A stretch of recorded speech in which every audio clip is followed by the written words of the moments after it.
আসসালামু আলাইকুম ওয়া রাহমাতুল্লাহ। ওয়ালাইকুম আ আসসালাম ওয়া রাহমাতুল্লাহি ওয়া বারাকাতুহু।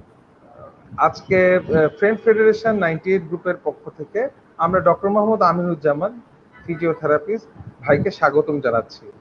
আজকের অনুষ্ঠানের সঞ্চালক হিসেবে আমি আছি ডাক্তার এম সজীব আমিন এবং অনুষ্ঠানের পিছনে অর্গানাইজার হিসেবে দায়িত্ব পালন করছে আমাদেরই বন্ধু মনিরুল ইসলাম লিমন। তো ডাক্তার মোহাম্মদ আমিনুজ্জামান ভাই, আসসালামু আলাইকুম, কেমন আছেন ভাই? ওয়ালাইকুম আসসালাম ওয়া রাহমাতুল্লাহ। আলহামদুলিল্লাহ, আল্লাহ ভালো রেখেছেন, সুস্থ রেখেছেন। বর্তমান কোভিড-19 পরিস্থিতিতে সবাই আমরা সুস্থ আছি, এটাই। শুকরিয়া। আলহামদুলিল্লাহ, শুনে ভালো লাগলো। ডাক্তার মোহাম্মদ আমিনুজ্জামান ভাই পেশায় একজন ফিজিওথেরাপিস্ট। উনি উনি বর্তমানে আছেন আসিয়ান মেডিকেল কলেজের ফিজিওথেরাপি ডিপার্টমেন্টের হেড অফ ফিজিওথেরাপিস্ট হিসেবে আছেন এবং বর্তমানে ওনার একটা ব্যক্তিগত চেম্বার আছে আমাদের 12 নম্বর ডি ব্লকে অবস্থিত ইমপ্রেস ফিজিওথেরাপি সেন্টার। তো প্রথমেই আজকের প্রোগ্রাম শুরু করছি বন্ধুরা। আমরা আমিনুজ্জামান ভাই থেকে ফিজিওথেরাপি নিয়ে অত্যন্ত গুরুত্বপূর্ণ কিছু তথ্য এবং গুরুত্বপূর্ণ কিছু জিজ্ঞাসা আজকে আমরা জানবো। তো আমিনুজ্জামান ভাই, যাই হোক, আমরা ইন্ট্রোডাকশন বাদ দিয়ে মূল অনুষ্ঠানে প্রবেশ করছি। আচ্ছা, আপনি যদি একটু আমাদেরকে বলতেন বাংলাদেশে বর্তমানে ফিজিওথেরাপি শিক্ষা এবং তার বর্তমান প্রেক্ষাপটে ফিজিওথেরাপিস্টদের অবস্থা নিয়ে যদি একটু আমাদেরকে বলতেন, ধন্যবাদ। আচ্ছা, যদি আমরা বলতে চাই যে বাংলাদেশের ফিজিওথেরাপির প্রেক্ষাপট এবং বর্তমান ফিজিওথেরাপির পরিস্থিতি, সেই ক্ষেত্রে আসলে অনেকটা ইতিহাস বলতে হয়। বাংলাদেশে প্রথম ফিজিওথেরাপি শুরু হয়েছিল 1958 সালে ঢাকা মেডিকেল কলেজে, ডক্টর আবুল হোসেন স্যারের হাত দিয়ে, ঢাকা মেডিকেল কলেজ। তারপর থেকে ফিজিওথেরাপি শিক্ষা ব্যবস্থা শুরু হয় পঙ্গু হাসপাতালে। সেটা হলো 1971 সালের পরে ডক্টর আর.জে. ঘ্রাস্ট, যিনি পঙ্গু হাসপাতালের প্রতিষ্ঠাতা, ওনার মাধ্যমে ওখানে একটা কোর্স শুরু হয়, ব্যাচেলর অফ ফিজিওথেরাপি ডিগ্রি। সেটা 74 সালে আবার বন্ধ হয়ে যায়। এরপরে 94 সালে আবার নতুনভাবে ফিজিওথেরাপি গ্র্যাজুয়েশন কোর্সটা পঙ্গু হাসপাতালে শুরু হয়। এখনো সেটা চলমান আছে। এটা হলো শিক্ষা দিক থেকে। আর যদি আমরা বলি যে ফিজিওথেরাপির বর্তমান প্রেক্ষাপটটা চিকিৎসা পারপাসে, এখনো প্রত্যেকটা মেডিকেল কলেজ হসপিটালে এখনো কিন্তু আমাদের ফিজিওথেরাপি গ্র্যাজুয়েটদের জন্য এখনো সেইভাবে ইয়ে হয়নি। পঙ্গু হাসপাতালে আছে, এরকম বড় বড় হাসপাতালগুলো নিয়ে আছে, কিন্তু গভর্নমেন্ট যে এস্টাবলিশড এখন পর্যন্ত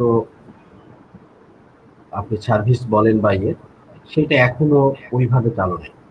সেই ক্ষেত্রে বলা গেলে চলে যে অনেক ক্ষেত্রে আমাদের দেশের জনগণ ফিজিওথেরাপি সার্ভিসটা এখনো সেইভাবে পাচ্ছে না সারা বাংলাদেশে। ঢাকাতে প্রাইভেট হসপিটাল বা পার্সোনালাইজ ভাবে অনেকেই পাচ্ছে, কিন্তু আমরা যদি পেরিফেরির কথা চিন্তা করি তাহলে আসলে ওইভাবে ফিজিওথেরাপি সার্ভিসটা এখনো মানুষের দোরগোড়ায় পৌঁছায়নি, এস্টাবলিশড হয়নি। আর বাংলাদেশে গভর্নমেন্ট ভাবে কোর্স চালু আছে নিটোরে, national institute of traumatology and orthopedic rehabilitation. এখানে সরকারিভাবে পড়ানো হচ্ছে। এছাড়া বেসরকারিভাবে সিআরপি, তারপর বাংলাদেশ মেডিকেল এবং গণস্বাস্থ্যনগর হাসপাতাল, তারপরে পিপলস ইউনিভার্সিটি, এরকম আরো বেশ কিছু, cycle institute of medical technology, বর্তমানে আইএসটিতেও শুরু করছে। এগুলো নিয়ে ব্যাচেলার ডিগ্রি কোর্স চালু আছে, কোথাও কোথাও ডিপ্লোমা কোর্সও চালু আছে ফিজিওথেরাপি। ধন্যবাদ, ধন্যবাদ আমিনুজ্জামান ভাই আপনার সুন্দর জবাবের জন্য। আচ্ছা, আপনি যদি আমাদের তথ্য দিয়ে সাহায্য করতেন, বাংলাদেশে ঢাকা শহরে কোনো বিশেষায়িত ফিজিওথেরাপি চিকিৎসা কেন্দ্র আছে কিনা, আর যদি থাকে তার ঠিকানাটা। ধন্যবাদ। আচ্ছা, বাংলাদেশে বিশেষ করে ঢাকা শহরে বিশেষায়িত ফিজিওথেরাপি চিকিৎসা কেন্দ্র অনেকগুলো নিয়ে আছে। এর মধ্যে আমরা যদি বলি আমাদের মাদার ইনস্টিটিউট, যেটা national institute of traumatology and orthopaedic relation, ওখানে আলাদা একটা ফিজিওথেরাপি ডিপার্টমেন্ট এবং খুব ভালো মতোই ওখানে কার্যক্রম চলে। এছাড়া বেসরকারিভাবে আপনি যদি জানতে চান তাহলে CRP one of the best বলা চলে ঢাকা শহরের মধ্যে। এছাড়াও কিছু পার্সোনাল ফিজিওথেরাপি হসপিটাল ক্লিনিকও চালু হয়েছে, যেমন ডিপিআরসি আছে, তারপরে এসপিআরসি আছে, তারপরে আমি যেমন আমারটা পার্সোনালি আলাদাভাবে চালু রেখেছি ইমপ্রেস ফিজিওথেরাপি। এরকম পার্সোনাল অনেক আছে আমাদের মিরপুরের মধ্যে। যেমন আহ, প্রত্যেকটা হসপিটালেও আলাদা ডিপার্টমেন্ট আছে, প্রত্যেকটা হসপিটালেও আলাদা ডিপার্টমেন্টে ইয়েগুলো চালু হচ্ছে। তবে মেনলি আমরা যদি হসপিটাল চিন্তা করি, যে সেই ক্ষেত্রে আমাদের সিআরপি কে আমরা নিটোকে আগিয়ে রাখতে পারি। ধন্যবাদ ধন্যবাদ ভাই। আচ্ছা ভাই, আমাকে যদি একটু আপনি একটা জিনিস ক্লিয়ার করতেন, আমরা যে আপনার যে জি, ফিজিওথেরাপি চিকিৎসাটা আসলে আমরা কি ধরনের সমস্যা হলে আমরা একজন ফিজিওথেরাপিস্টের কাছে শরণাপন্ন হবে, যদি বিষয়টা একটু আমাদের বলতেন। ধন্যবাদ। স্যার, বেসিক্যালি ফিজিওথেরাপি একটা হলো ট্রিটমেন্ট, যেটা হলো আপনার রিস্টোর আর maintain or make most of the mobility. তারপরে আপনার ধরেন, যদি আপনি ক্রনিক পেনে ভুগেন, অথবা দেখা যাচ্ছে আপনার মুভমেন্ট লিমিটেশন হচ্ছে, অথবা কোনো ইনজুরি হয়েছে, তারপরে রিহ্যাবিলিটেশন দরকার, এই সবগুলোর ক্ষেত্রে আপনি ফিজিওথেরাপির সাহায্য নিতে পারেন। যেমন আপনি দীর্ঘদিন ধরে কোমর ব্যথায় ভুগতেছেন, লো ব্যাক পেন অথবা ক্রনিক লো ব্যাক পেন, আপনি বিভিন্ন ওষুধপত্র খাচ্ছেন কিন্তু যাচ্ছে না, দেখা যাচ্ছে মাসেল সিভিয়ারলি উইক হয়ে গেছে, অথবা মুভমেন্ট লিমিটেশন হয়ে গেছে, সেক্ষেত্রে একজন ফিজিওথেরাপিস্টের পরামর্শে আপনি আহ, বেশ কিছু ট্রিটমেন্ট প্রটোকল মেনটেন করে আপনি কিন্তু সুস্থ হয়ে উঠতে পারেন। তারপরে দেখা যাচ্ছে আপনি অ্যাক্সিডেন্টাল কেস, ইনজুরি হয়েছে, আপনি দীর্ঘদিন প্লাস্টারে ছিলেন, অথবা পোস্ট অপারেটিভ কমপ্লিকেশন হয়েছে, সেই ক্ষেত্রে দেখা যাচ্ছে জয়েন্ট স্টিফনেস হয়ে গেছে। এই ক্ষেত্রে আপনি একজন ফিজিওথেরাপিস্টের শরণাপন্ন হলে তখন আপনার যে মুভমেন্ট লিমিটেশন, সেইটাকে আবার ফাংশনাল করা, এইটার ক্ষেত্রে আপনি তখন ফিজিওথেরাপিস্টের কাছে যেতে পারেন। তারপরে বিভিন্ন নিউরোলজিক্যাল কেস, যেমন আপনি পোস্ট স্ট্রোক, স্ট্রোকের পরে দেখা যাচ্ছে এক পাশ অবশ হয়ে যায়, অনেক ক্ষেত্রে দুই পাশ অবশ হয়ে যায়, আপনি চলাফেরা করতে পারতেছেন না, তখন রিহ্যাবিলিটেশনটা দরকার, তখন ফিজিওথেরাপিস্টের দরকার। ফিজিওথেরাপিস্টের কাছে গেলে তখন আপনার এই যে গ্র্যাজুয়াল একটা আস্তে আস্তে ইমপ্রুভমেন্ট করে আবার আপনি আহ, পরবর্তীতে আহ, ইনশাআল্লাহ ফাংশনাল হইতে পারেন। এছাড়াও আরো বিভিন্ন ধরনের কেস আছে। যদি আপনি আহ, ছোট বাচ্চাদের কথা চিন্তা করেন, অনেকে জন্মগতভাবে দেখা যাচ্ছে সেরিব্রাল পলসি, তারা ডেভেলপমেন্টাল ডিলে হয়। এই ডেভেলপমেন্টাল ডিলেটাকে আপনি আস্তে ইমপ্রুভমেন্ট, মানে যতটা সম্ভব ডিলেটাকে কমানো যায় ফিজিওথেরাপি চিকিৎসার মাধ্যমে। ডিফারেন্ট কেস আছে, ডিফারেন্ট কেস ডিফারেন্ট সময়ে আসলে আসতে হয়। ধন্যবাদ জি, ডক্টর মোহাম্মদ আমিনুজ্জামান ভাই।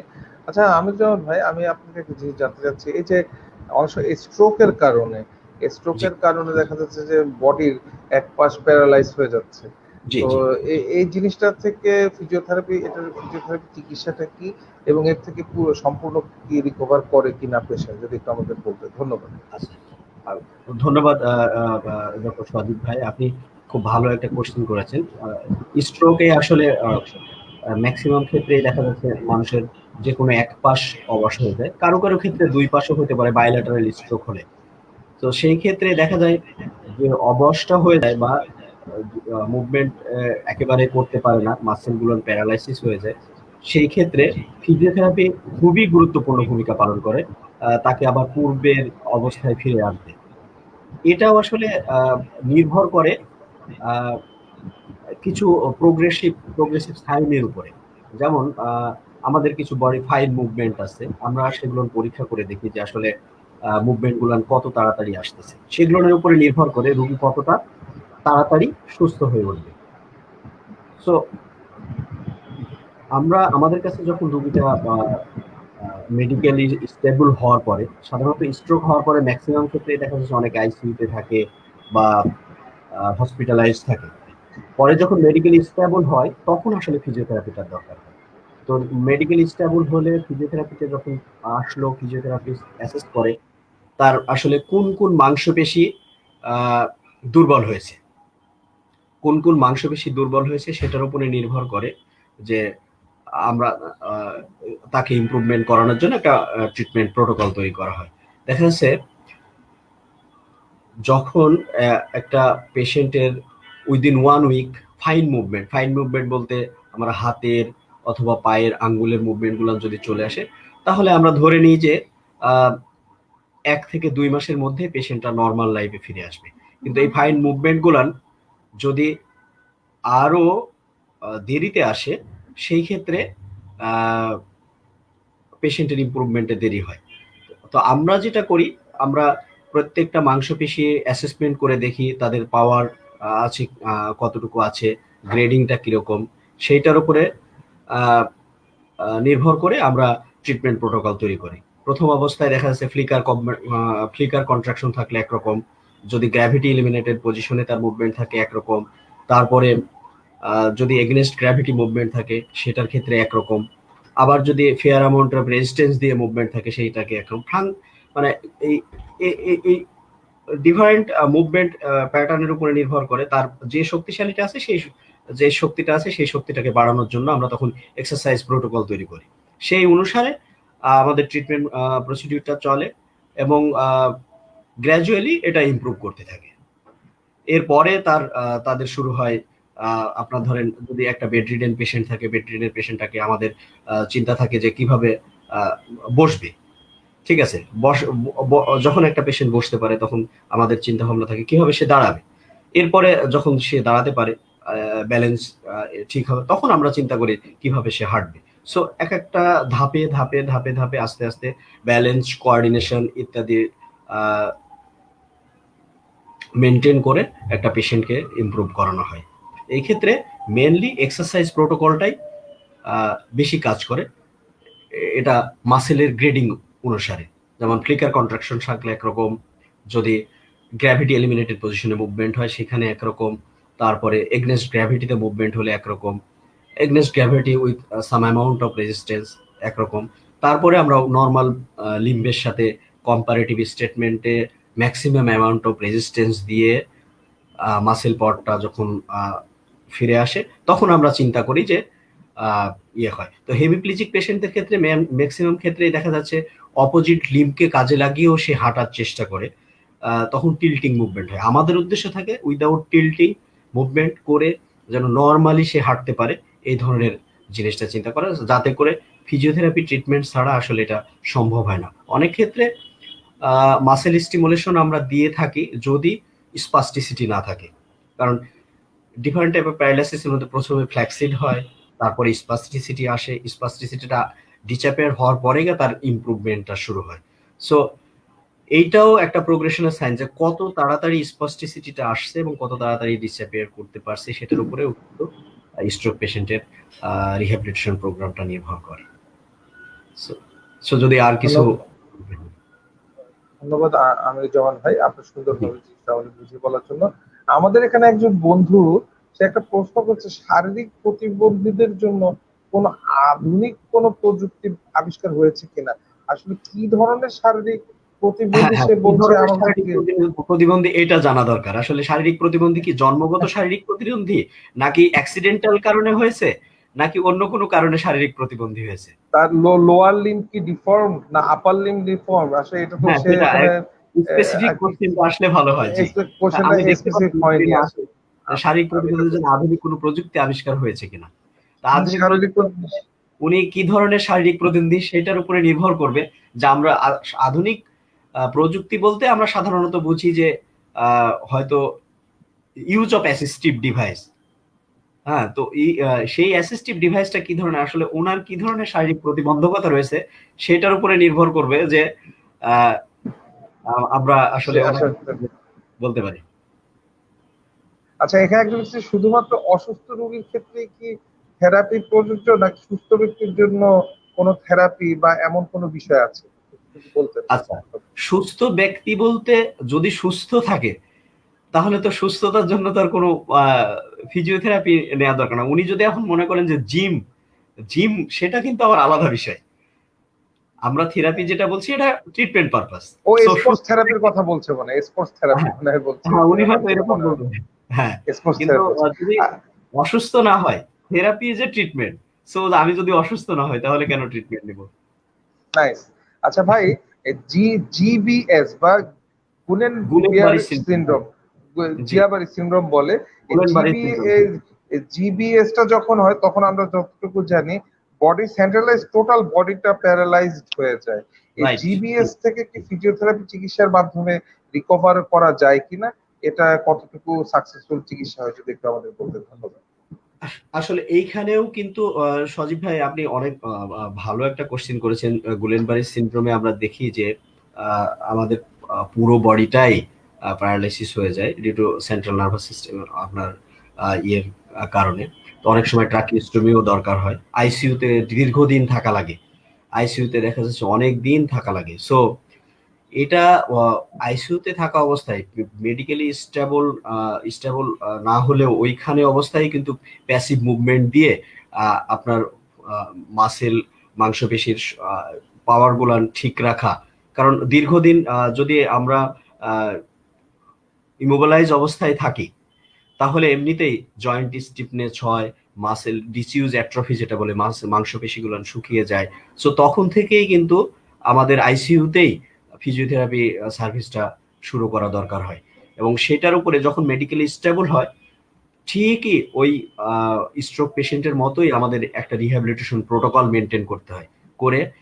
তবে হ্যাঁ, একটা দিক হলো বা দুইটার মধ্যে পার্থক্য আছে, সেটা হলো সাধারণত গুলেনবারি সিনড্রোমে আপনার ফ্ল্যাক্সিড প্যারালাইসিস হয়।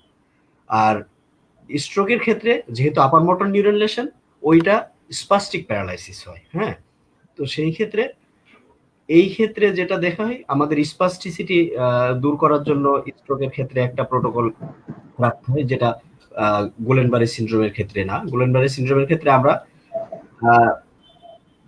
প্যাসিভ মুভমেন্ট দিয়ে শুরু করি, তারপরে আস্তে আস্তে যখন মাসেল পাওয়ার আসতে থাকে প্রোগ্রেসিভ রেজিস্টিভ এক্সারসাইজ দিয়ে আমরা আস্তে আস্তে আস্তে আস্তে পেশেন্টকে ইমপ্রুভ করাতে পারি। হ্যাঁ, আল্লাহ রহমতে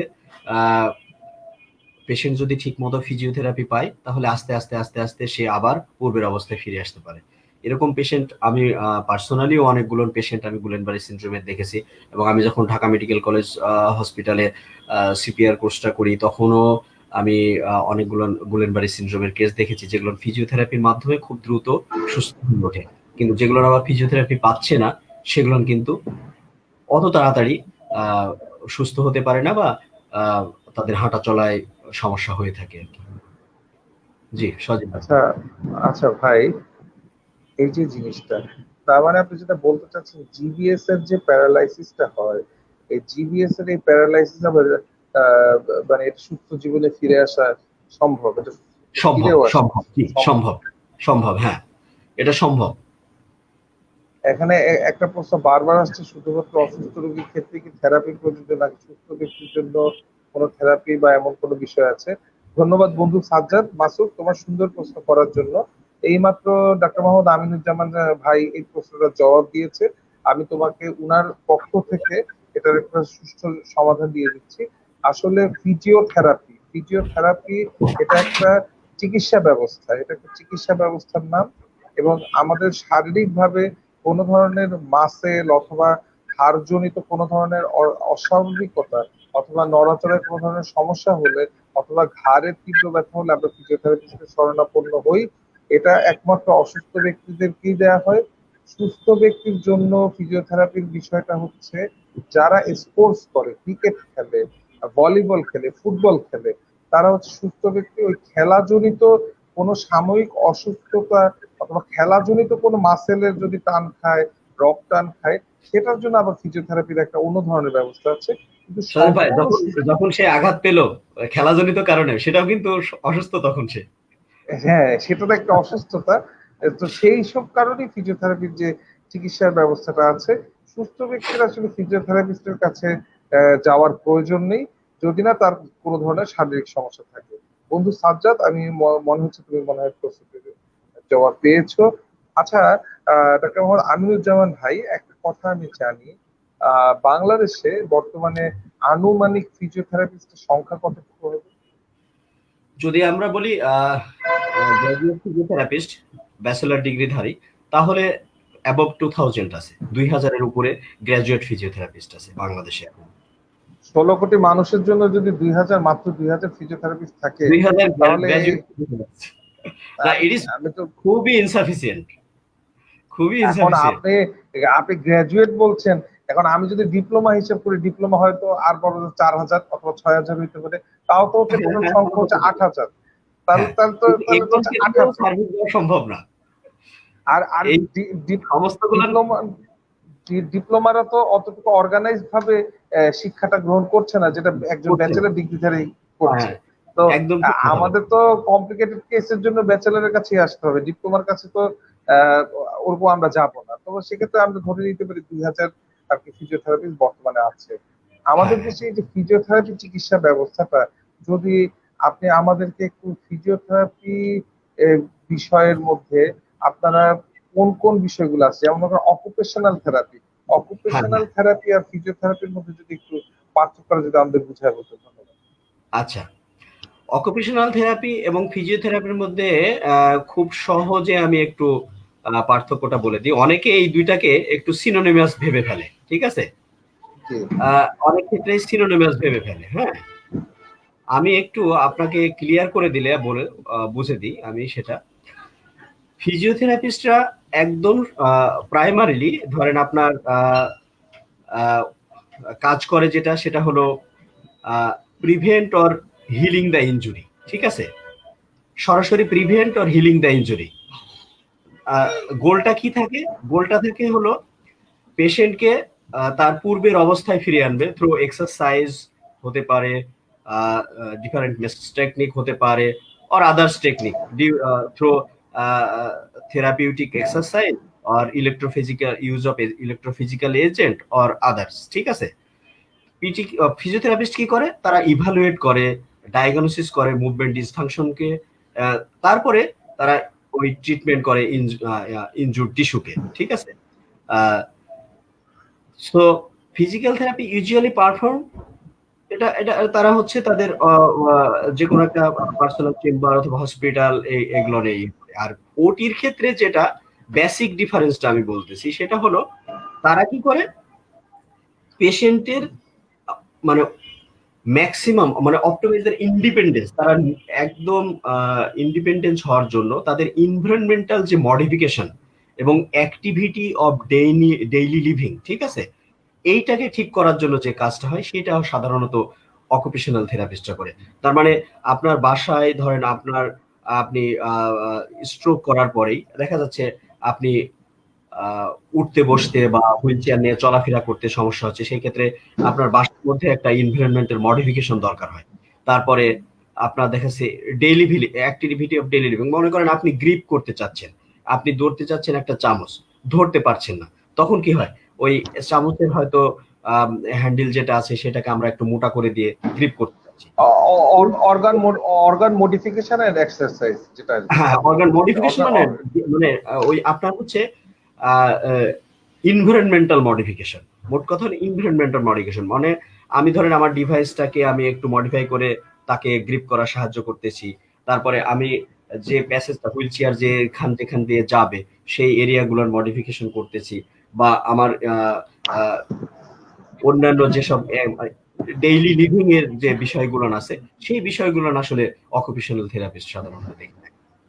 আমি কি সংক্ষেপে? ধন্যবাদ ভাই, সংক্ষেপে খুব সুন্দরভাবে প্রশ্নটা আপনি করেছেন, জবাব দিয়েছেন। আমাদের একটা বন্ধু এইমাত্র আমাদেরকে প্রশ্ন করলো যে স্পাইনাল কর্ড ইনজুরির কোনো স্থায়ী অথবা সঠিক কোনো চিকিৎসা বর্তমানে বাংলাদেশে আছে কিনা, যদি থাকে তাহলে কোথায়? ধন্যবাদ।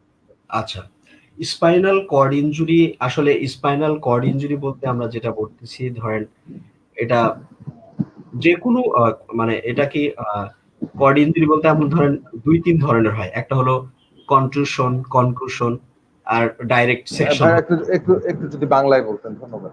এখন অনেক ভাবে থেকে পার্শিয়াল কম্প্রেশন, স্পাইনাল কর্ডের উপরে পার্শিয়াল কম্প্রেশন আছে, ঠিক আছে? আচ্ছা। তারপরে অনেক অনেক ক্ষেত্রে আছে ইনজুরিটা এরকম যে সেকশন হয়েছে ফুল সেকশন, অনেক ক্ষেত্রে আবার কি হয় ফুল স্পাইনাল কর্ড সেকশন হয়ে যায়। তো যখন সেকশন হয়ে যায় তখন কিন্তু আর আমাদের তেমন কিছু করার থাকে না, কমপ্লিট প্যারালাইসিস হয়ে যায়। সো আমাদের যদি পার্শিয়াল ইনজুরি হয় সেই ক্ষেত্রে দেখা যাচ্ছে অনেক ক্ষেত্রে আমাদেরকে আমরা এটা রিকভার করে ফেলে থ্রু আপনার ধরেন সার্জারি, তারপরে rehabilitation procedure through physiotherapy and occupational therapy, ঠিক আছে?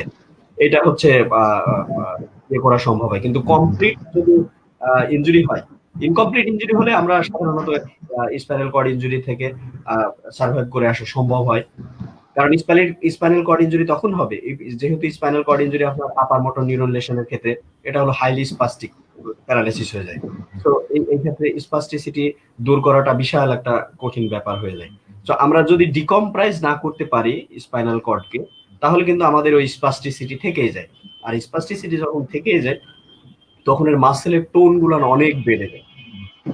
মাসেলের টোন গুলান বেড়ে যাওয়া দেখে আপনার মনে হবে যে ওর শক্তি অনেক, বেসিক্যালি কিন্তু ফলস হাইপারট্রফি, ঠিক আছে? যে ওই টোনিসিটি বেড়ে যায় due two spasticity.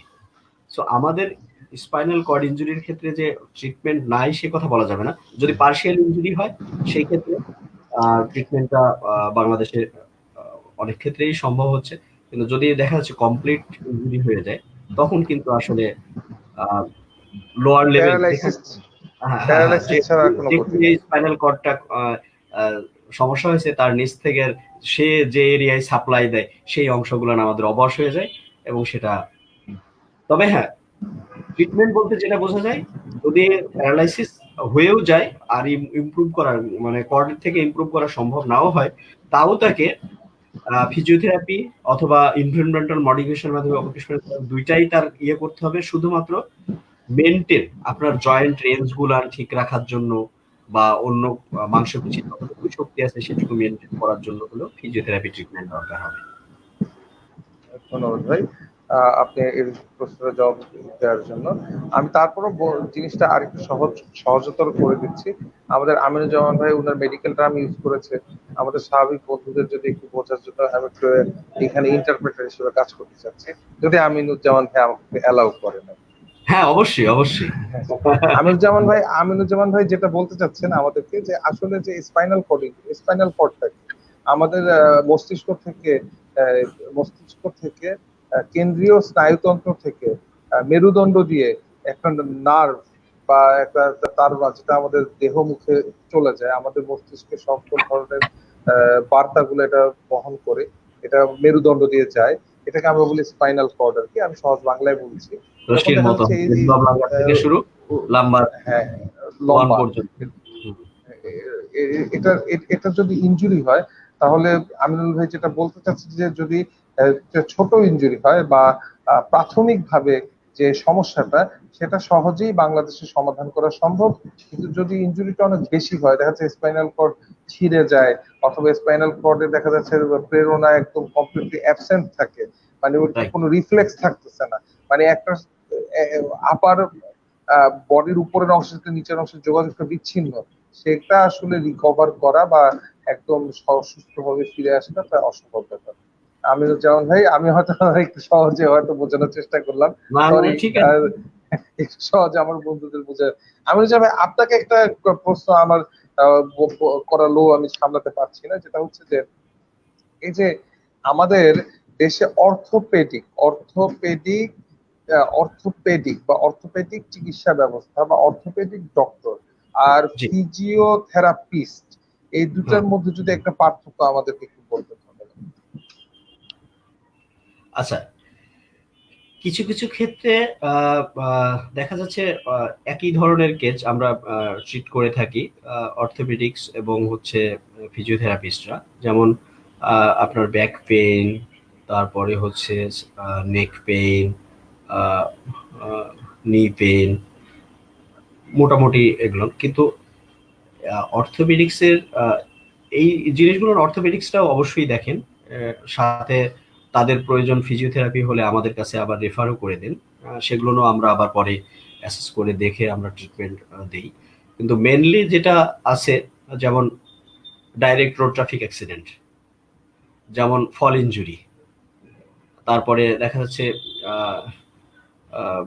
Accidental case,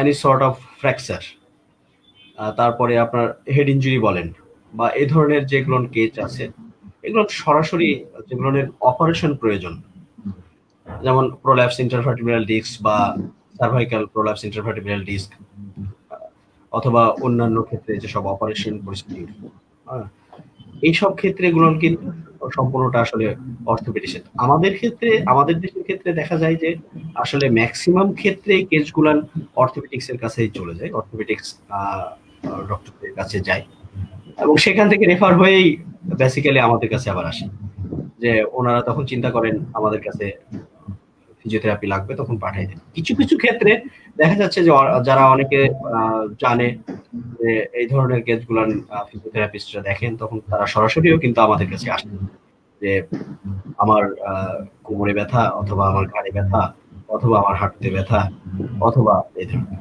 আর কিছু কিছু ক্ষেত্রে যখন ইনজুরি, যেমন আমি যদি হাঁটুর ক্ষেত্রে বলি যে আমার এসিএল ইনজুরি হয়েছে হঠাৎ করে, ইনিশিয়াল স্টেজে ওটাকে প্রিপেয়ার, অপারেশনের জন্য প্রিপেয়ার করার জন্য কিন্তু ফিজিওথেরাপি দরকার হয়।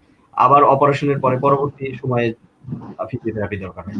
আবার যদি আপনি ফ্র্যাকচারের কথা ক্ষেত্রে, মানে খুব কোরিলেটিভ আর কি, যদি আপনি পোস্ট ফ্র্যাকচার কমপ্লিকেশনের কথা চিন্তা করেন, যে কোনো একটা জয়েন্ট স্টিফনেস হয়ে গেছে, ওইটা অপারেশন হোক বা নর্মাল প্লাস্টারের মাধ্যমে হোক, অর্থোপেডিশিয়ান কিন্তু ওটা দেখে দিলেন, কিন্তু পোস্ট ফ্র্যাকচার কমপ্লিকেশন যেটা বা পোস্ট অপারেটিভ কমপ্লিকেশন যেটা, সেটা দেখার দায়িত্ব কিন্তু আমার ফিজিওথেরাপিস্টের।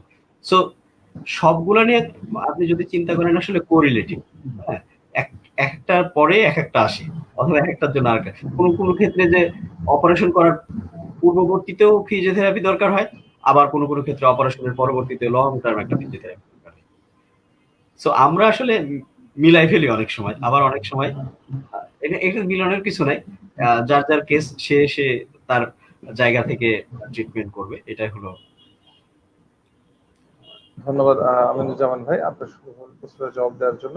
আসলে এই প্রশ্নটা আমার মনের মধ্যে ঘুরপাক খাচ্ছিল, কারণ হচ্ছে আমার যখন পা ভেঙেছিল, আপনি জানেন যে আমি একটা ভয়াবহ সড়ক দুর্ঘটনায় আমার ডান পায়ে বেশ আঘাত হ্যাঁ হয়েছে, হ্যাঁ, আপনি একটা রোড অ্যাক্সিডেন্ট হয়েছিল, আপনার মোটরসাইকেল অ্যাক্সিডেন্ট, বেশ আমি জানি। খারাপ অবস্থা ছিল। তো তখন আমি ঘন ঘন অর্থোপেডিক সার্জনের কাছে যাচ্ছিলাম।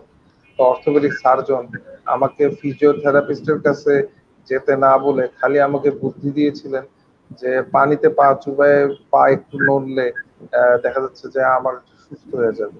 কিন্তু পরবর্তীতে কিন্তু ফিজিওথেরাপির সাহায্যে আমার পাটা স্বাভাবিক হয় এবং আমি বর্তমানে হাঁটতে পারি। তো এই যে অর্থোপেডিক সার্জন এবং ফিজিওথেরাপিস্টের মধ্যে যে একটা গ্যাপ, সমন্বয়হীনতা, একটা গ্যাপ, এই জিনিসটা আসলে কি যদি একটু কাভার করা যেত বা কিভাবে কাভার করা যায় যদি একটু আলোচনা করতেন। ডক্টর সজীব ভাই, আসলে ব্যাপারটা এরকম, আমাদের দেশে রেফারেন্স সিস্টেমটা এখনো ডেভেলপ না। এখনো দেখেন, আপনি একজন ডেন্টাল সার্জন, আপনার অনেক কেসও কিন্তু দেখবেন নর্মাল এমবিবিএস ব্যথার ওষুধ দিয়ে দাঁতের ব্যথা কমাই দিছে, জি জি জি, ব্যাপারটা এরকম এক্স্যাক্টলি হচ্ছে। অথচ এক্স্যাক্টলি।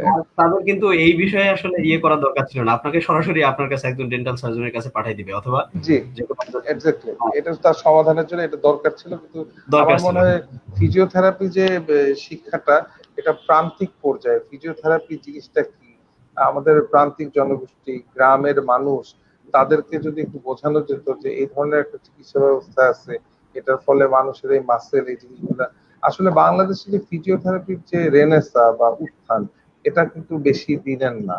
এখনো যে যে বিষয়টা মাত্র একটা জিনিস 94 সালে সেটেল ডাউন হলো, এখন 2020 সাল, বেশি হলে 26 বছরের ইতিহাস। 26 বছর, আর 26 বছরের ইতিহাস সেকেন্ড আর ফেজে কি। 26 বছর, ফার্স্ট ফেজে 26 2 বছর বছর, 3 বছর ছিল, সেকেন্ড ফেজে 26 বছর। 26 বছর, এখন 26 বছরে যে জিনিসটা এখনো, যদি আমাদের ফিজিওথেরাপিস্ট যারা আমরা শিক্ষিত জনগোষ্ঠী, তারা ফিজিওথেরাপি সম্পর্কে একটু জ্ঞান রাখি, কিন্তু বেশিরভাগ মানুষ আমরা যে অর্থোপেডিক সার্জনের কাছে, অর্থোপেডিক সার্জন কেউ যদি এখানে থাকে, আমি কারো বিরুদ্ধে কোনো দুর্নাম করছি না, সবাইকে আমি অ্যাপ্রিসিয়েট করি। তা আমি একটা কথা বলবো যে যে জিনিসটা যাদের দ্বারা সাহায্য হতে পারে, রুগীর সেবাই আমাদের ব্রত, এভাবে যদি আমরা জিনিসটা করি, তাহলে মনে হয় একটা অনেক মানুষের বেশি উপকার হয়ে যেতে পারে আর কি। অনেক মানুষ ক্ষতিগ্রস্ত হওয়ার হাত থেকে বেঁচে যেতে পারে। কারণ অর্থোপেডিক্স এর কাছে গেলে হয়তো একটা পেইন কিলার দিয়ে দিল, কিন্তু এই পেইন কিলারটা লং রানে আমার কিডনিতে ক্ষতি করছে, আমার লিভারে ক্ষতি করছে, আমার গ্যাস্ট্রোএন্টারাইটিস মানে পেটের গ্যাসের সমস্যা করছে, কিন্তু আমার যে ব্যথার যে রূপটা, মানে ব্যথার যে তাড়নাটা যেখান থেকে শুরু হচ্ছে, সেই জিনিসটা কিন্তু তারা এটা কোনো সমাধান করতে পারছে না, এবং না, ফলশ্রুতিতে কিন্তু এটা কিন্তু ভবিষ্যতে দেখা যাচ্ছে একটা বড় সমস্যা ধারণ করে। লং টার্ম এবং একটা এর ডিমেরিটস, লং টার্ম একটা ডিমেরিটস। লং একটা ডিমেরিটস, এবং সবশেষে দেখা যাচ্ছে যে জিনিসটা একদম সে প্যারালাইসিসও হয়ে যেতে পারে। তো এই অনেক কারণে, এই বিষয়গুলোর কারণে আমি মনে করি আমাদের যেরকম ডেন্টাল ক্যাম্প হয়, মেডিকেল ক্যাম্প হয়, আপনাদেরও আমি মনে করি যে ফিজিওথেরাপি ক্যাম্প হওয়াটা খুব জরুরি। কারণ হ্যাঁ, যে খুব জরুরি, ফিজিওথেরাপি খুব এখন, জরুরি। জি, এখন হ্যাঁ, হ্যাঁ, কারণ, আসলে ফিজিওতে ক্যাম্প করা জরুরি। আপনি যেটা বলতেছেন, আমাদের দেশে অনেক ভালো, ভালো অর্থোপেডিক সার্জন আছেন, যারা আ ফিজিওথেরাপির কাছে পাঠায়। আবার অনেকে আছেন যারা এরকম আসলে পাঠান না। মনে করেন যে আপনি বাসায় পানি আপনাকে যেমন বলেছিল যে বাসায় পানির মধ্যে পানি ডুবাই পানি দিয়ে পা চুবায় রাখতে, পানিতে আসলে একটু এটা তো পা ধরে সম্ভব না। রাখেন, ঠিক হয়ে যাবে। আসলে অনেক ক্ষেত্রে এটা সম্ভব হয় না। ভিতরে যে স্টিফনেস থাকে, যেটা এক্সুডেট জমা হয়ে থাকে, সেটাকে ওখান থেকে ডিসঅ্যাপিয়ার না করলে অনেক সময় পেইনও যায় না। অনেক সময় আবার মুভমেন্টও নরমাল পজিশনে, আগের পজিশনে আসে না। সেটার জন্য ফিজিওথেরাপি আসলে অবশ্যই দরকার, রিহ্যাবিলিটেশন প্রসিডিউর হিসাবে, পোস্ট অপারেটিভ কমপ্লিকেশন দূর করার জন্য, পোস্ট ফ্র্যাকচার কমপ্লিকেশন দূর করার জন্য। এবং অনেক ক্ষেত্রে আপনি অপারেশন করতে পারছেন কিনা, তার মাসেল পাওয়ার কিরকম আছে, সেইটাও গ্রেডিং করে প্রি অপারেটিভ ফিজিওথেরাপিও লাগে। যে আসলে উনি অপারেশনের জন্য আহ, ঠিক ঠিক আছেন কিনা, এটাকে পরীক্ষা করার জন্য ফিজিওথেরাপি লাগে, প্রি অপারেটিভ ফিজিওথেরাপি লাগে। তো আমাদের আহ, আসলে এটা উচিত, আমাদের একটা হলিস্টিক ম্যানেজমেন্ট, যেটা অর্থোপেডিশিয়ানের কাজ করবে, অর্থোপেডিক সার্জন অর্থোপেডিক সার্জনের কাজ করবে, ফিজিওথেরাপিস্ট ফিজিওথেরাপিস্টের কাজ করবে। হ্যাঁ, তো সবাই সবার সাথে যে কোঅর্ডিনেশনটা মেনটেন করে যে যার কাজটা যদি ঠিক মতো করে। আমাদের দেশে আসলে রেফারেল সিস্টেমটা ওইরকম এখনো ডেভেলপ না, যে আমি আমার কাছে একটা রুগী আসলো, সেই রুগীটা যার কাছে দরকার আমি আহ, সরাসরি যদি তার কাছে পাঠাই দিই, তাহলে রুগীর হ্যাসেলটাও কমে। ইনফ্যাক্ট আমার কিন্তু আর ক্ষতি হয় না, বরং আমাকেও সে কিন্তু সুনামি করবে যে আমি অমুকের কাছে গেছিলাম, ডাক্তার অমুকের কাছে গেছিলাম, সে আমাকে বলেছে অমুকখানে যেতে, আমি ওখানে ওখানে গিয়ে ভালো হয়ে গেছে, সে একটা ভালো বুদ্ধি আমাকে দিয়েছে। এটাও কিন্তু আমাদের চিকিৎসা ক্ষেত্রে ভালো একটা ইয়ে লাগে। আমাদের দেখেন গ্রামের কথাই চিন্তা করেন, গ্রামের ম্যাক্সিমাম লোকজন কিন্তু আগে পল্লী চিকিৎসকের কাছে যায়।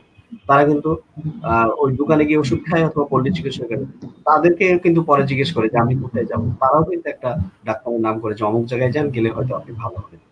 তারা কিন্তু সেখানে গিয়ে চিকিৎসা নেয়। তো আমাদের রেফারেন্স সিস্টেম, আমরা কিন্তু যারা স্বাস্থ্য সেবায় আছি, তারা কিন্তু সবাই বুঝি যে আমার আমার কোন কেসটা করা উচিত অথবা কোন কেসটা করা উচিত না। সো আমরা যদি আমাদের অনেস্টি থেকে সেই জিনিসটা করি, তাহলে কিন্তু রুগীদের দুর্ভোগটা একটু কমবে এবং আমরা তাদেরকে অবশ্যই, ভালো সাহায্য করতে পারবো।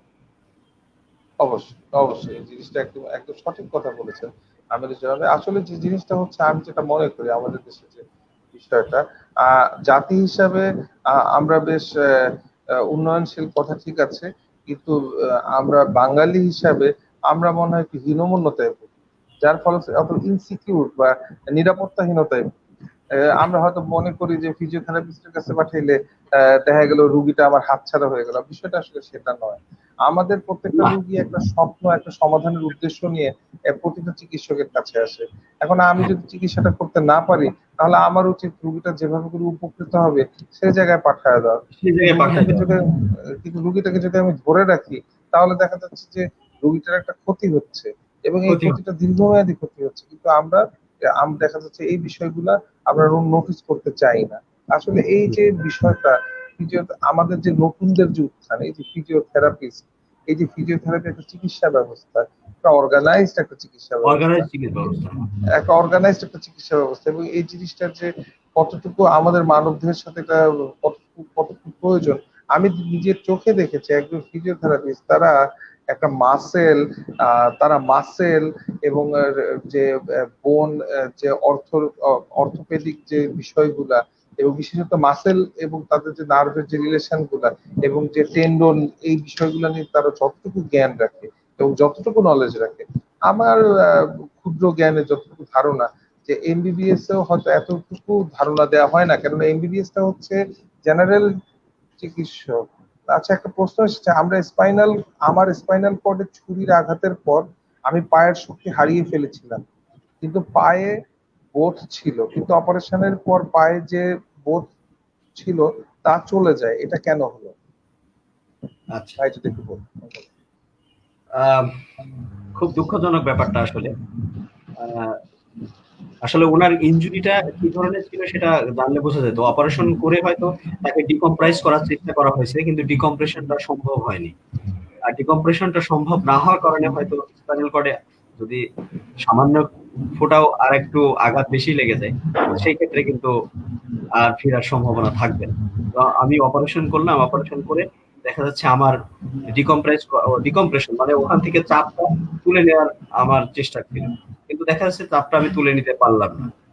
সো চাপটা তুলে না নিতে পারলে আমি এমনিতে তো কাটাছেঁড়া হয়েছে, তারপরে ধরেন আবার চাপটা তুলে নিতে পারলাম না, মানে আগের অবস্থায় যদি থেকে যায় সেই ক্ষেত্রে কিন্তু আমরা ওইটা থেকে খুব একটা ইমপ্রুভমেন্ট আর আশা করতে পারি না, বরং আগের চেয়ে আরো বেশি খারাপই হয়ে যায়। উনি যে কথাটা বলছেন ওনার ক্ষেত্রে ঠিক এইটাই ঘটেছে।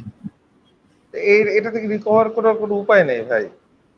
না, এটা আমি থেকে যদি রিকভার ধরেন করার আমাকে আসলে চেপে ধরে আছে কেউ, সে যদি চাপটা ছেড়ে না দেয়, তাহলে ওই ওর নার্ভের কন্ডাকশন যেটা, আমি যে সাপ্লাইটা দিবে সেই সাপ্লাইটা তো সে দিতে পারছে না। সো ওর আচ্ছা, তো সাপ্লাই সে স্বাভাবিক কার্যক্রম করতে পারবে না? না, সে স্বাভাবিক কার্যক্রম করতে পারবে না যতক্ষণ না তার ওই যে স্পাইনাল কর্ডের উপর থেকে কম্প্রেশনটা তাকে রিলিভ করানো যাবে। এটা চিকিৎসা কি? এটার এখন আগে যেটা ছিল আমাদের অপারেশন করে আহ, যেখানে কম্প্রেশনটা আছে সেই কম্প্রেশনটা রিলিভ করে দেয়। অনেক ক্ষেত্রে দেখা যাচ্ছে ডিসেক্টমি করতে হয়, অনেক ক্ষেত্রে ল্যামিনেক্টমি করতে হয়, অনেক ক্ষেত্রে ফিউজ করে দিতে হয়। আবার এখনই আধুনিক কালে যেটা করছে, অনেক সময় দেখা যাচ্ছে যখন এগুলোর করেও হয় না, অনেকে স্টেম সেল থেরাপি করে। স্টেম সেল থেরাপি করলেও অনেক অনেক অনেক ক্ষেত্রে এটা রিকভার করে, আবার অনেক ক্ষেত্রে রিকভার করে না। বলতে চাচ্ছে সার্ভাইকাল 7 হ্যাঁ, সার্ভাইকাল 7 এর জন্যই ওনার অবস্থাটা মানে ম্যাক্সিমাম স্পাইনাল কর্ড গুলান ইনজুরি হয় আপনার ওখানে। আর হয় সার্ভাইকালে না হলে ডরসালে।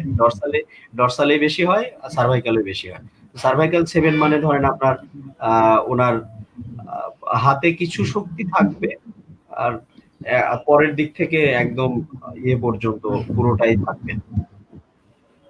এটা এটা তো খুব দুঃখজনক লাগলো। তাহলে এটা থেকে এত আধুনিক চিকিৎসা ব্যবস্থা, এটা থেকে যদি কোনোভাবেই যদি রিকভার না করা যায়, তাহলে তো আসলে বেশ কষ্টদায়ক যেটা মনে হচ্ছে আর কি। এখন এইটা যদি হলো ধরেন, যেহেতু upper motor neuron spinal cord direct involvement, সেক্ষেত্রে স্পাস্টিসিটি আছে। তো যতটা স্পাস্টিসিটি রিলিভ করে, হ্যাঁ, থ্রো ফিজিওথেরাপি এবং এখানে এনভায়রনমেন্টাল মডিফিকেশন লাগবে, অকুপেশনাল থেরাপির একটা ইনভলভমেন্ট লাগবে। ওনার আহ, বাড়ির পরিবেশের অবস্থা, ওনাকে হুইল চেয়ারে করেও যদি চালানো বা কোনো ইয়ে করতে হয়, সেটার জন্য এনভায়রনমেন্টাল মডিফিকেশন প্লাস ফিজিওথেরাপি করে ওনার লিম্বের যে পাওয়ার আছে সেই পাওয়ারটুকে ভালোভাবে কাজে লাগিয়ে আপনার চলাফেরায় সহযোগিতা করা। এটা ছাড়া আসলে যেটা হয়ে গেছে, যেমন ওনার বলছে তাদের বোধ একটু ছিল, বোধটা আরো বেশি চলে গেছে অপারেশনের পর। ম্যাক্সিমাম ক্ষেত্রে এরকম হয়। তো অপারেশন আসলে তো একটা রিস্ক ব্যাপার সবসময়ের ক্ষেত্রে। তো আমরা ডিকম্প্রেস করার চেষ্টা করলাম, তো ডিকম্প্রেশন হলো না। দেখা যাচ্ছে কম্প্রেশনটা যা ছিল তার চেয়ে আরো, আবার ওই যে কাটাছেঁড়ার কারণে ওখানে ক্লট বা ইত্যাদি জমে আরেকটু বেশি, তখন ক্ষেত্রে হয় কি যে অবস্থাটা আগের চেয়ে আরেকটু বেশি খারাপ। অনেক ক্ষেত্রে এরকম হয়। এটা দুঃখজনক, ওনার এটা দুঃখজনক।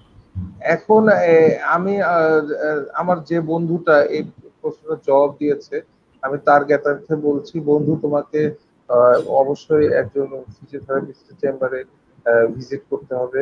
ফিজিওথেরাপিস্টকে তোমার সমস্যাটা বোঝাতে হবে এবং সেই সমস্যাটা দেখে একটা সুন্দর এবং সুষ্ঠু সমাধান দিতে পারে। ধন্যবাদ আমাদের শরণাপন্ন হওয়ার জন্য।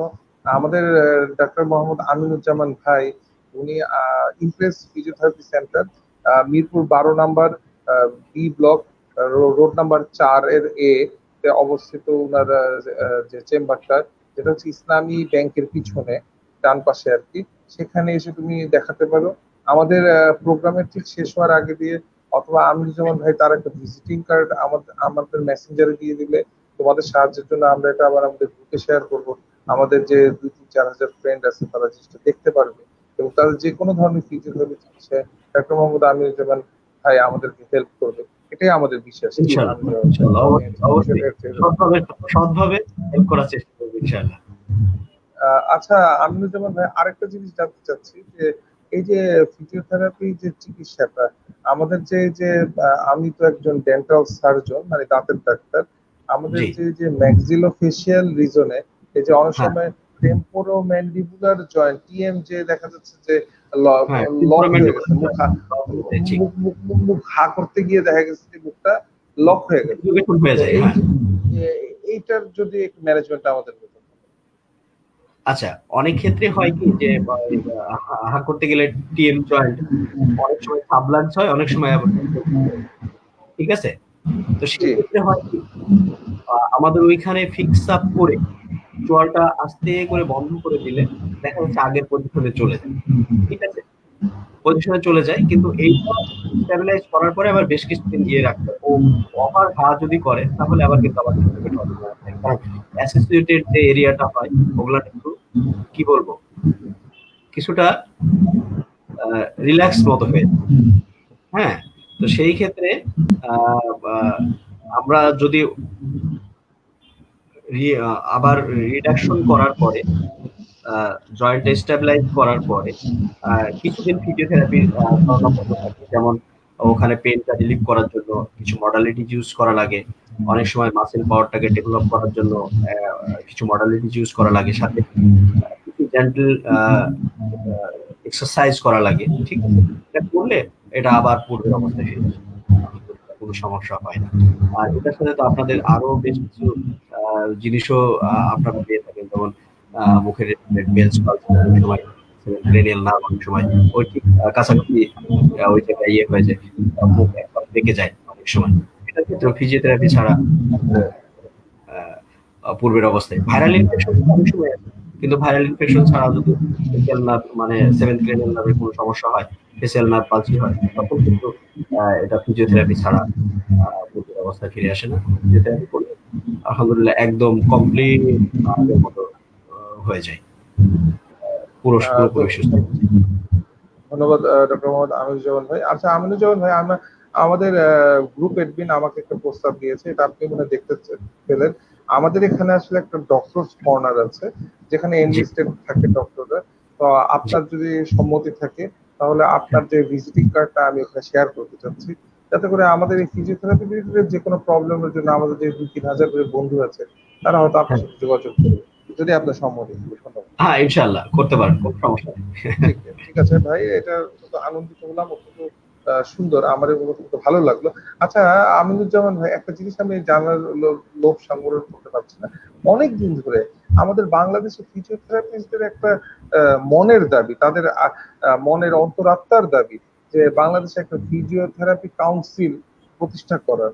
তো আচ্ছা, বর্তমান 2020 সালে দাঁড়িয়ে এটা কি হয়েছে কিনা, আর যদি না হয় তাহলে কবে হবে, এটা আচ্ছা। একটু জানাতে। এখন কাউন্সিলটা আসলে বর্তমানে এখনো আ এখন রিহ্যাব কাউন্সিল নামে একটা কাউন্সিল আমাদের আছে যেটা হলো আপনার আ আ কি বলবো শেষ পর্যায়ে আছে rehab council. Bangladesh rehabilitation council হচ্ছে আরকি, হ্যাঁ? যেটার মধ্যে physiotherapy, occupational therapy, speech and language therapy সবগুলো ইয়েই অন্তর্ভুক্ত আছে। কিন্তু এটা হেলথের আসলে আমাদের যেটা স্বাস্থ্য মন্ত্রণালয়ের আন্ডারে হয়নি। এটা আমাদের আসলে আমাদের দাবিটা ছিল আমাদের আমরা স্বাস্থ্য মন্ত্রণালয়ের আন্ডারেই এটা আ করতে চাই এরকম। কিন্তু এটা বাংলাদেশ রিহ্যাবিলিটেশন কাউন্সিলটা আসলে সমাজ কল্যাণ মন্ত্রণালয়ের আন্ডারে হচ্ছে। এবং এটার প্রবিধান তৈরির কাজ চলছে। এটা যদি এস্টাবলিশড হয়ে যায় তাহলে অনেক ক্ষেত্রে আসলে আ যে বিষয়গুলো নিয়ে আমরা আ চিন্তা করি বা যে আমাদের প্রফেশনাল বডি প্লাস আসলে আইডেন্টিটি সবকিছু। যেমন আপনাদের বিএমডিসি রয়েছে। ঠিক আমাদেরও এরকম রিহাব কাউন্সিল এটা আ প্রবিধান তৈরির কাজ চলছে আরকি। বর্তমানে এস্টাবলিশ এটা প্রবিধান তৈরির কাজ চলছে সমাজ কল্যাণ মন্ত্রণালয়ের আন্ডারে। ধন্যবাদ ভাই। আসলে উন্নত বিশ্বে, বিশেষ করে আমেরিকা, কানাডা, লন্ডন আমি দেখেছি বা ফিজিওথেরাপিস্টদের যে কতটুকু ভয়াবহ ডিমান্ড। আমাদের দেশে যে বিষয়টা হচ্ছে, আমাদের দেশে এখনো পর্যন্ত ফিজিওথেরাপিস্টের ডিমান্ড আছে যার মাজার ব্যথা অথবা পায়ের ব্যথা আছে তার কাছে। কিন্তু যে গণমানুষের যে একটা ফিজিওথেরাপি নিয়ে চিন্তা, এটা এখনো আমাদের মধ্যে সেই সেলফ অ্যাওয়ারনেসটা এখনো গড়ে ওঠেনি।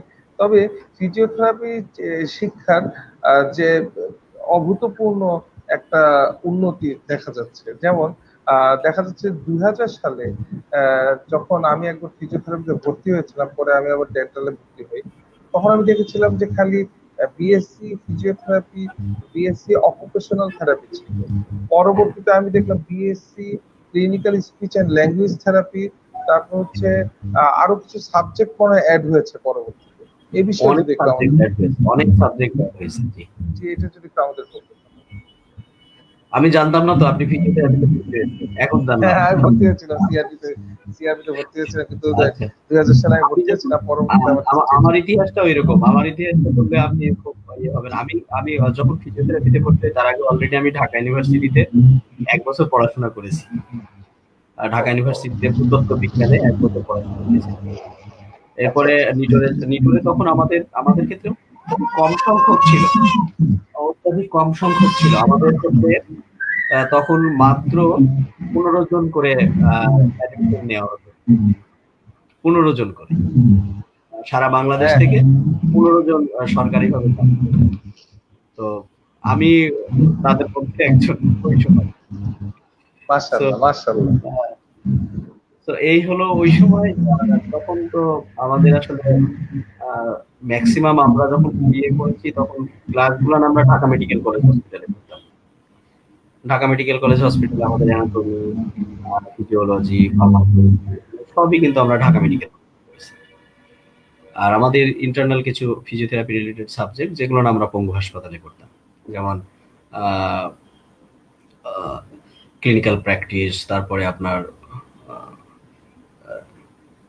PT in medical condition, PT in surgical condition, হ্যাঁ, পিটি ইন অর্থোপেডিক কন্ডিশন, এইসব এই ধরনের থেরাপিউটিক এক্সারসাইজ অথবা এই ধরনের যেগুলো সেগুলো সব কিন্তু আমরা এই পঙ্গু হাসপাতালে করতাম। আর পরীক্ষা তো যথারীতি আমাদের সব ঢাকা ইউনিভার্সিটিতে গিয়েই দিতে হয়েছে। যাক, আপনার ইয়ে শুনে ভালো লাগলো, আপনিও ফিজিওথেরাপিতে ভর্তি হয়েছিলেন পরে। না আমি আমার খুব আগ্রহ ছিল ফিজিওথেরাপিতে, কিন্তু আসলে বিষয়টা হচ্ছে এরকম যে আসলে এটা হচ্ছে আমার ভাগ্য এবং সবকিছু হয়তো এটার অনুকূলে ছিল না যে হয়তো আমি পড়তে পারি। কিন্তু তারপরে আপনাদের দেখলে আমার খুব ভালো লাগে যে একটা ফিজিওথেরাপি গ্রাজুয়েট, এবং এটা অত্যন্ত সাহায্যকারী একটা জিনিস, যে এটা অত্যন্ত হেল্পফুল। ফিজিওথেরাপি আমাদের দাঁতের ব্যথা যেরকম ইগনোর করা যায় না, সেরকম মাজার ব্যথাও ইগনোর করা যায় না। কিছু কিছু ব্যথা ব্যথা অনুভূতিটা অত্যন্ত ভয়াবহ। কোনো ব্যথাই আসলে মানুষের জন্য সুখকর নয়। এই ব্যথাগুলা কেন্দ্র করে এই চিকিৎসাগুলা, এবং মানুষের সুস্থভাবে বেঁচে থাকার জন্য এই চিকিৎসা সেবাগুলা, আমাদের এই চিকিৎসার এই প্রকিউরমেন্ট গুলা, চিকিৎসার এই শাখাগুলা বিস্তৃতি লাভ করেছে।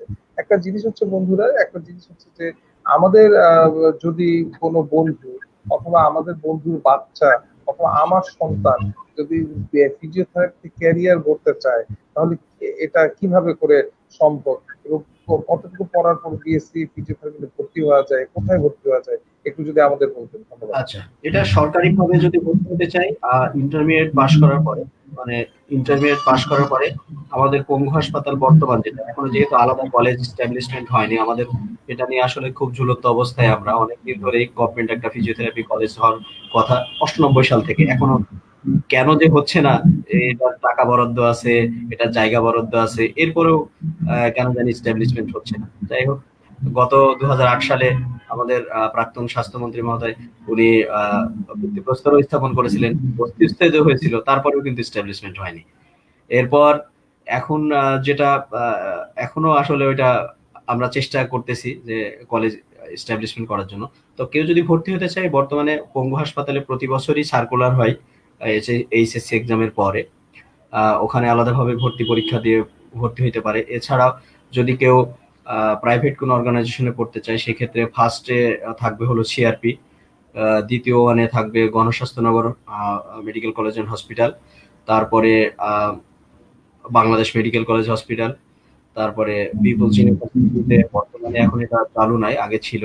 এখন আরেকটা আছে psych institute of medical technology, এখানেও ব্যাচেলার কোর্সটা করানো হয়।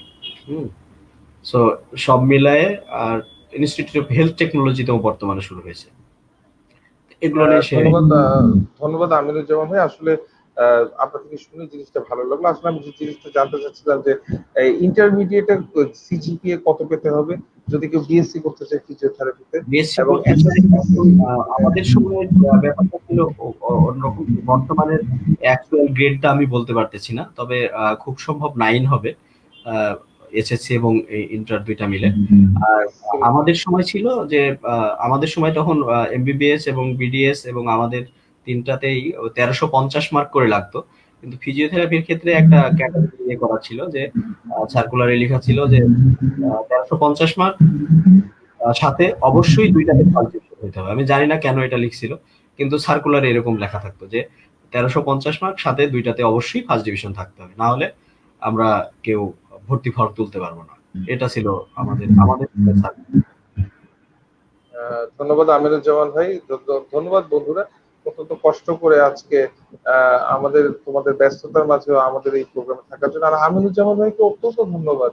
এবং এই তার এই ব্যস্ত জীবনের মাঝে, এই ব্যস্ত ফিজিওথেরাপি জীবন, এই পেশা, সবকিছুর মাঝে আমাদেরকে এত কষ্ট করে উনি সময়টা দিয়েছেন। বন্ধুরা, আসলে প্রতিটা পেশাই অত্যন্ত মূল্যবান। প্রত্যেকটা পেশা, এই পৃথিবীর প্রত্যেকটা পেশাই খুবই গুরুত্বপূর্ণ, এবং একটা পেশার সাথে আরেকটা পেশা ওতপ্রোতভাবে জড়িত, এবং প্রত্যেকেই প্রত্যেকের কাছে তারা হচ্ছে হিতাকাঙ্ক্ষী। এবং আমি একটা জিনিস তোমাদের জ্ঞাতার্থে বলছি, কখনো এই সমাজের কোনো পেশাকেই কখনো মানে ইগনোর করা যাবে না। কারণ হচ্ছে জি প্রত্যেকেই প্রত্যেকের কাছে আমরা জড়িত। এবং এই জড়িত।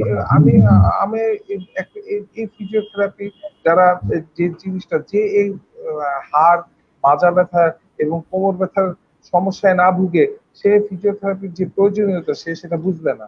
কিন্তু আমি বিশ্বাস করি যে যেহেতু ফিজিওথেরাপি নিয়ে আজকে আমাদের একটা আলোচনা হলো, সময় স্বল্পতার কারণে আমরা আমিনুজ্জামান ভাইকে আরো কিছুক্ষণ আমাদের রাখার ইচ্ছে ছিল, কিন্তু যাই হোক আমাদের তো মাত্র সময়টা শেষ হওয়ার পথে, একদম শেষ 3 মিনিট আছে। তো শেষ আমার পক্ষ থেকে আমি এখানেই বিদায় নিচ্ছি। আমিনুজ্জামান ভাই, যদি আপনার মনের কিছু কথা আমাদের সাথে শেয়ার করতেন, ধন্যবাদ। ধন্যবাদ সজীব আমিন ভাই। আহ, আসলে ফিজিওথেরাপি পেশা অত্যন্ত গুরুত্বপূর্ণ চিকিৎসা বিজ্ঞানের ক্ষেত্রে। আসলে গুরুত্বপূর্ণ একটা চিকিৎসা, বিশেষ করে যারা পোস্ট অপারেটিভ কমপ্লিকেশনে ভোগে, যারা স্ট্রোকে ভোগে, যারা দীর্ঘমেয়াদী ক্রনিক, যেটাকে আমরা বলি দীর্ঘমেয়াদী কোমর ব্যথা, হাঁটু ব্যথা, ঘাড় ব্যথায় ভোগে। কিছু কিছু স্পেসিফিক কেস, যেমন আপনি বললেন যে গুলেনবারি সিনড্রোম, তারপরে স্ট্রোক, তারপরে ছোট বাচ্চাদের ক্ষেত্রে যারা জন্মগতভাবে প্রতিবন্ধী হয়, ছিপি বাচ্চা, সেরেব্রাল পালসি, এরকম বেশ কিছু জিনিস আছে যেগুলো নিয়ে আসলে ফিজিওথেরাপি ছাড়া তাদেরকে রিহ্যাব করে আনা সম্ভব না। তো আমাদের আসলে আমরা যারা আহ, স্বাস্থ্য খাতে কাজ করি, স্বাস্থ্য খাতে, তাদের উচিত হবে যার যেটা কাজ সে যদি সৎভাবে সেই কাজটা করে, তাহলে কিন্তু আমাদের যারা ভুক্তভোগী তাদের অনেকটাই ভোগান্তি কমে যায়, যদি সে নির্দিষ্ট জায়গায় গিয়ে পৌঁছে আর কি। সো আমাদের আমাদের দিক থেকে কাজ হবে যার যেটা কাজ সেই কাজের জন্য তার কাছে রেফার করে দেওয়া, যেন আমাদের সেই ভুক্তভোগী যারা আছে তাদের ভোগান্তিটা একটু কমে। সর্বোপরি আহ আপনাকে অনেক ধন্যবাদ আমাকে আহ এর সাথে ইনভলভ করার জন্য। হ্যাঁ, আহ, বন্ধুরা, আমি একটু আমিরুজ্জামান ভাই ঠিকানাটা দিচ্ছি। আমাদের ডাক্তার মোহাম্মদ আমিরুজ্জামান ভাই, উনি আছেন head of physiotherapy, Asian medical college, Dhaka, যেটা হচ্ছে আশুলিয়ায় অবস্থিত। এবং উনি বর্তমানে ওনার ব্যক্তিগত চেম্বার, যেটা হচ্ছে ইমপ্রেস ফিজিওথেরাপি ক্লিনিক, যেটা হচ্ছে মিরপুর 12 নম্বর বি ব্লক। আমি আবারও বলছি, মিরপুর 12 নম্বর বি ব্লক, 4 নম্বর রোড, যেটা হচ্ছে 12 নম্বর ইসলামী ব্যাংকের পাশের গলিতে অবস্থিত। উনার যে কোনো ধরনের চেম্বারের ঠিকানার জন্য তোমরা আমার সাথে আরো যোগাযোগ করতে পারো। এবং আমি আমিনুজ্জামান রাসেল ভাইকে ব্যক্তিগতভাবে অনুরোধ করব, উনার একটা ভিজিটিং কার্ড যদি একটু উনি আমার মেসেঞ্জারে দিয়ে দিতেন, তাহলে এটা আমি আমার গ্রুপে পোস্ট করে দিতাম। আচ্ছা, আর ইনশাআল্লাহ সবাইকে আমি সবাইকে একটা কার্ড আপনার মেসেঞ্জারে দিয়ে দেবো। সবাইকে অনেক অনেক ধন্যবাদ এত কষ্ট করে আমাদের এই অনুষ্ঠানে থাকার জন্য। বিশেষত আমাদের ডক্টর মোহাম্মদ আমিনুজ্জামান ভাইকে আমি অত্যন্ত আমার মনের অত্যন্ত থেকে ধন্যবাদ জানাচ্ছি। এত কষ্ট করে তার মূল্যবান সময় থেকে 1 ঘন্টা সময় তার জ্ঞান আমাদের সাথে শেয়ার করার জন্য। তো যাই হোক, আমাদের উদ্দেশ্য এখানে অনেক থাকবে ধন্যবাদ। না। আমি আমিনুজ্জামান ভাইয়ের কৃতজ্ঞতা রইল। আজকে আমাদের যে স্বাস্থ্য কথা অনুষ্ঠান আমি এখানেই শেষ করছি। সঞ্চালক হিসেবে আমি ছিলাম ডক্টর এম সজীব আমিন, দন্ত চিকিৎসক, মিরপুর জেনারেল হাসপাতাল, Bangladesh dental health care limited. ধন্যবাদ আমিনুজ্জামান ভাই। আসসালামু আলাইকুম, শুভরাত্রি। ধন্যবাদ আপনাকে। ওয়ালাইকুম আসসালাম রহমতুল্লাহ।